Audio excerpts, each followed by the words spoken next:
Hey everyone! Today we're diving into a really fascinating and honestly incredibly practical guide straight from the Chicago North Shore. Think of this as your definitive survival checklist for protecting your home.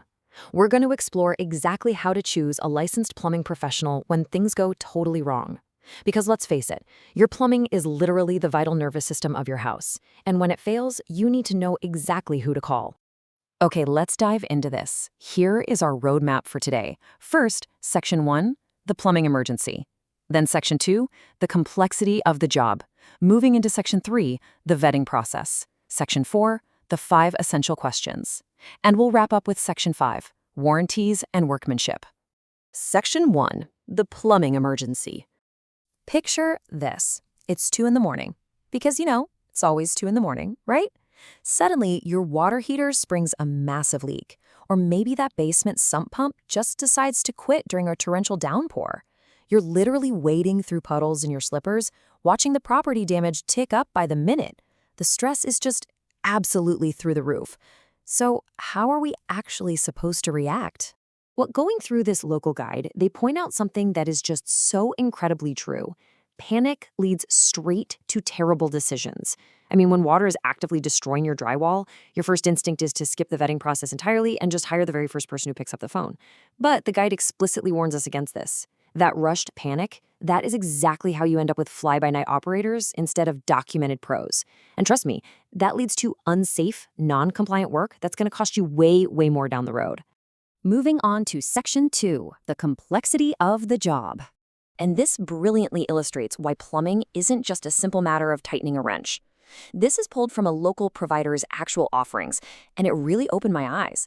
Look at the sheer extremes here. On one end, you've got hydrojetting and full-on excavation, like literally digging up the earth around your home's foundation. Then you're dealing with highly volatile gas lines or even medical-grade plumbing. And on the high-tech side, advanced equipment like Zoller battery backup sump pumps and Navion condensing combi boilers. It's a fantastic visual reminder that modern plumbing is incredibly technical. You're dealing with combustible gas, deep trenching, electricity, the whole shebang. An amateur messing up a high-efficiency boiler isn't just a headache, you guys. It is a massive safety hazard. Which brings us to Section 3, the vetting process. So, how exactly do we vet these folks safely? The guide outlines 3 absolute must-do preliminary checks. Step 1, ask for the physical license number.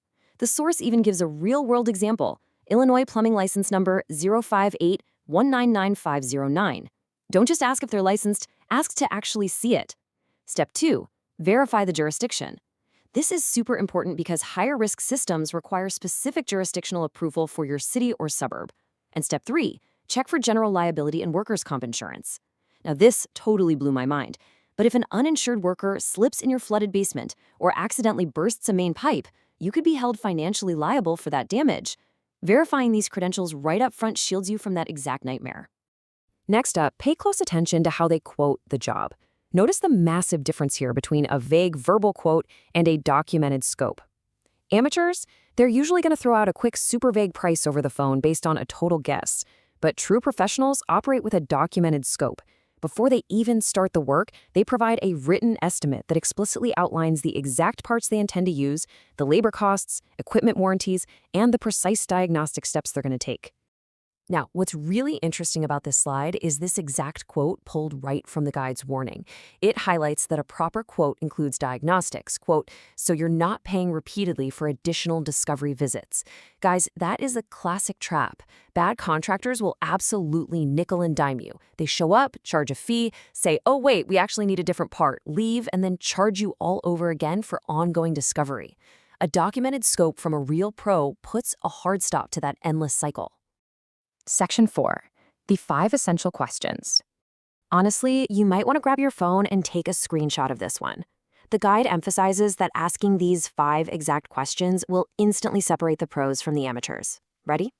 Number 1, can you provide your license and insurance proof? Number 2, do you pull permits when required? Number 3, what warranties do you offer on parts and labor? Number 4, how will you diagnose the problem before repairing it?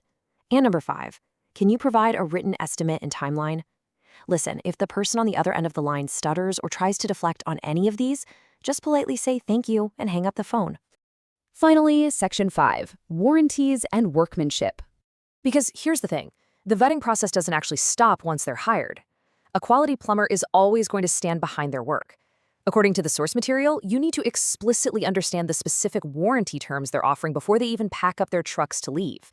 Like, what happens if they fix that pipe today, but the leak just comes right back next week? You've got to establish that protocol right up front. Also, you shouldn't just expect a plugged leak. You should expect clean, truly professional workmanship, especially around critical access points like shutoff valves and fixture connections. A real pro leaves the whole area organized and easily accessible for the next time maintenance is needed. So it all really boils down to this. Are you ready to ask the right questions before the next leak happens? Seriously, please don't wait until the water is actively rising in your basement to figure all this out. Just a little bit of structured vetting using the exact framework from this guide is absolutely your ultimate protection for your home and honestly, your peace of mind.